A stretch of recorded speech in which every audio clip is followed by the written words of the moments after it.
नमस्कार, बुटवलबाट एउटा दुःखद समाचारका साथमा गए राति नुवाकोटबाट आउने क्रममा बँदेलपोखरीबाट करिब 300-400 मिटर माथिपट्टि नुवाकोटदेखि फर्किने क्रममा एउटा सवारी साधन भन्दा पनि प्राइभेट गाडी कार फोर्डको भारतीय नम्बर प्लेट अङ्कित भनिएको छ,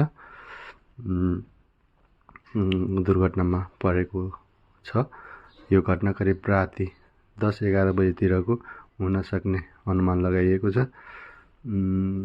राति कुहिरोको हुस्सुको कारण बाटो अलमल भए या बाटो नदेखेर दुर्घटना भएको हुन सक्ने आशंका पनि गरिएको छ। तथापि धनजनको के क्षति भयो भन्ने विवरण चाहिँ अस्पष्ट रहेको छ।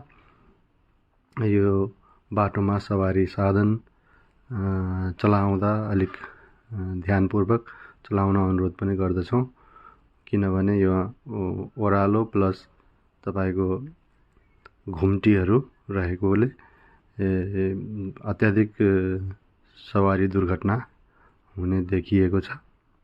हवस् त, धन्यवाद।